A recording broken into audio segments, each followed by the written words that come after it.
lowering it for the guys that are going to be following me.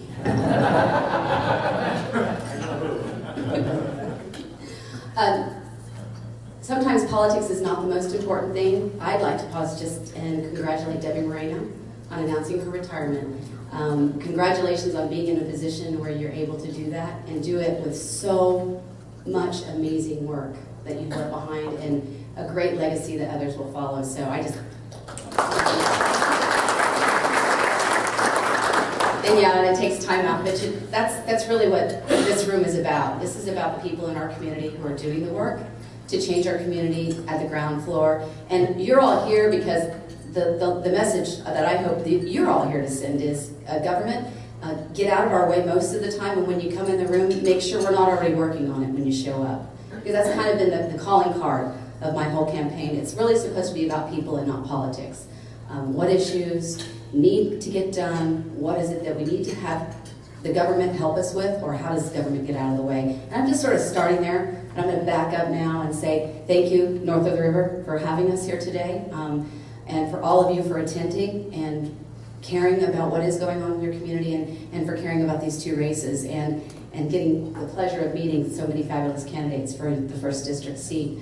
I am not from Bakersfield. I grew up in Indiana, little town of Anderson. Went to Ball State University where I was going to do a noble cause. I was going to become an English teacher, but I fell in love with something called communications. Ball State happens to be one of the best communication schools in the nation. So Ball State University, David Letterman's alma mater. Well, I was a David Letterman intern, but not that intern. He paid for a semester of my college because I earned that privilege with, in spite of the fact he never said it was never grade point average. It was the work that you did that earned you the scholarship. And so I was a David Letterman scholar and started working at radio stations even as I was in college. My first job right out of college was working in the basement of the Indiana State Capitol building, where I got to cover very conservative politics. Because I hate to tell you, but the Democrats in Indiana look a lot more like your liberal Republicans in California.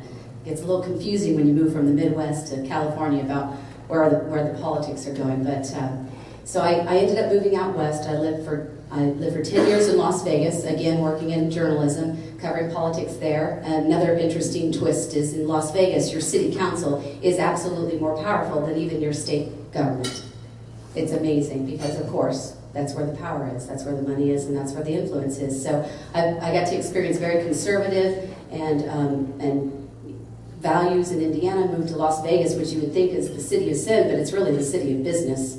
And it's also one of the largest groups of the Mormon faith and churches on every corner. It's really quite a dichotomy in the relationship between the industry and the community. Again, the industry and the community. And so when I moved here to Bakersfield, it was for a job. I had the pleasure of taking a job at TV23, and I was coming to become a consumer reporter, covering consumer news, politics, senior issues, children's issues, and I had been at the station a couple weeks, but had not been on the air yet.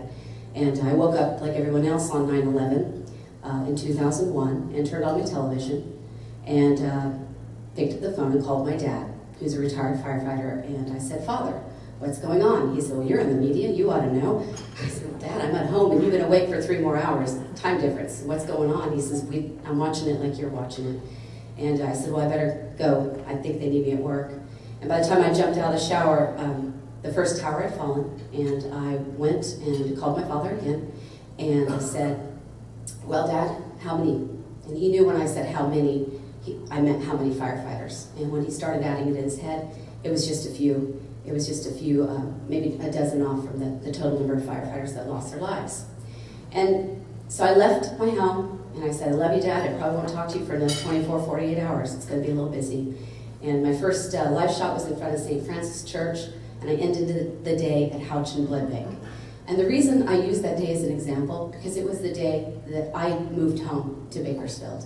I'd never seen a community filled with so many people, with so much concern for their community. I'd never seen a community come together with a strong voice for unity, and not just here, but also all the way to Ridgecrest, you know, where the town was galvanized there for the same reasons, where all of a sudden you couldn't drive on the base, you know, without an escort. And things changed on that day. Well, it's been 10 years since that day, and unfortunately we have not seen the change that we need here in the community. What we need is a government that knows how to work with us, not against us. Work with us as business owners, work with us as nonprofit leaders, work with us as leaders in the business community to make sure we are meeting the needs of the community first and listening to the voices of the people we are here to serve. I would be proud to serve you in the 1st District Supervisor seat, and I'm sorry I went 18 seconds over.